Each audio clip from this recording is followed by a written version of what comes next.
make a twisted pop-up card today. Measurements here.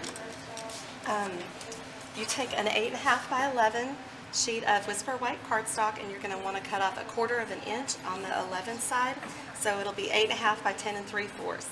And once you've cut it, then you'll score it on the 8.5 side. You'll score it at 2 1/4, 4 1/4, and 6 1/4. Then you'll turn it 1/4 turn and score it at 3 7/8, and 5 3/8, and 6 7/8. So when you've got those all scored, you're going to take your scissors, your paper snips, and just cut out the 4 rectangular corners, so you've got this cross shape. Once you've got that done, you'll score it, fold it and score it. And you don't need to score the middle going up and down. That's just for a point of reference.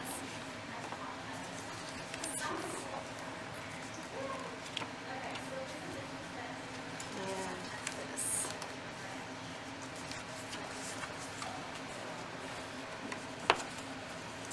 Okay, so for the point of reference, you're going to take and put your bone folder in the center of the card to hold the place. And as you start to fold it over, you're going to want to take this middle score mark and this middle score mark and make them meet. So holding your place in the center, you make that meet. Get some of that adhesive on there. And then you'll just score it down the center. And then we'll do it on the other side. Putting the bone folder in the center, holding your place.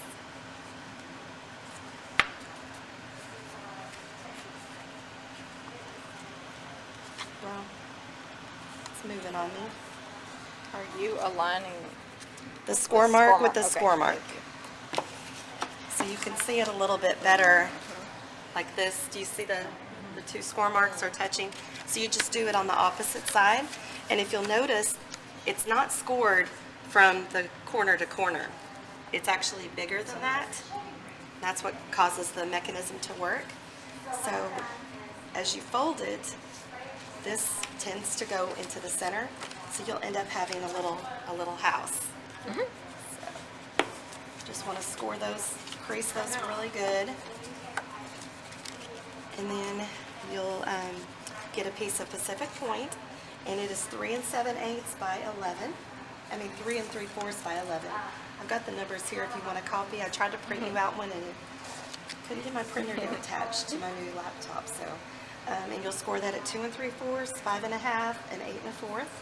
Or if you'd rather just fold the paper in half and fold it back on itself, it's the same exact thing. So whatever you have time for. And then you'll take your pieces and put all your pieces on there. And these are actually cut 2 1/2 by 3 1/2. And this is from the birthday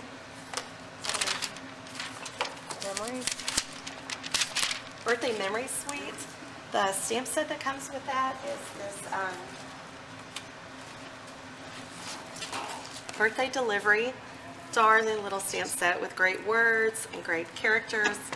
And then the paper is lovely too. It's really pretty. You can check that out.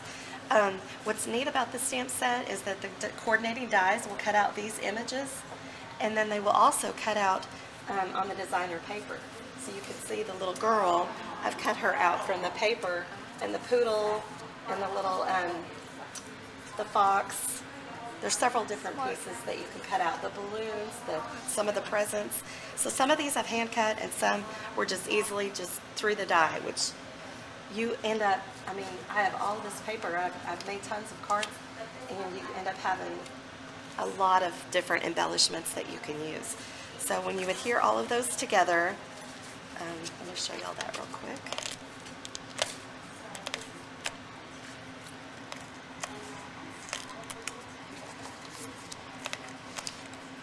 I like putting these on here before I attach it. That way you can get a good adhering on there. So I guess it doesn't matter where they go. It's just a little parade with your animals. It could be birthday. Or I thought for a little kid's room, it could just be a little decoration. They're just so cheerful and happy. I just think any kid or grown-up would love it. And I love the little golden book idea too. So once you've got this open, you're going to center this, and you can fold each piece back and make sure that it's centered this way, and that your score mark is centered with this score mark. These are lined up. So we'll start here and fold this back, and we're only going to put adhesive on the top one. And I like using the fast fuse because it really adheres well for this. Well, there's a little trick to it. Sometimes I don't do it right. I need to advance it, yeah.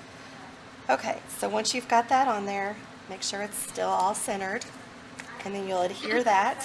So you don't want any adhesive on the bottom, otherwise your card won't do the little trick. So then on this side, you'll do the bottom one.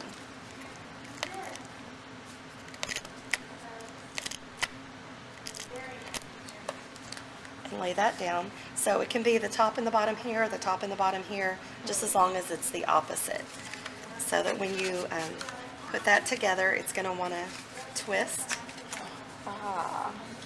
So you got your... So your Pacific Point cardstock is just a sheet of cardstock cut in half. It's 4 1/4 by 11. I'm sorry. We'll go ahead and put our adhesive on here. Forgot to check mark it. When you So you'll want to center this in here. I sure hope this is right side up. Oh, I didn't put the front in yet, so that's okay. So you'll want to adhere this, and then put your adhesive check mark. I have to do it so dramatically. I don't want attention, y'all. That's how it works for me. So you'll close it and adhere your embellishments on the front. I think I'm going overboard on the adhesive. You really don't need that much. Fast fuse. Jennifer has taught me that. It really sticks. I love how just Very strong. it is strong. Okay. So then you've got it. And one thing that Chris shared with me, she had done it with the crumb cake, and the crumb cake is a thicker cardstock, and so when you use that for your mechanism, it is a little bit stiffer. So I would recommend using like a Whisper White or Very, Very Vanilla for your mechanism, because it is so thin, and it works. Y'all are welcome to try it. I love cards that move. So and then the other samples that I had. So. Oh, you could see the blue. Hey, Karrie. That is really There you cute. go. Can I see yours? Yes. I bring the dies with me, but it cuts out the fox. That's just the paper. The chef, the girl, the poodle, the cake, the balloons, present, the hat, the flowers. So I guess it's got, and the banner.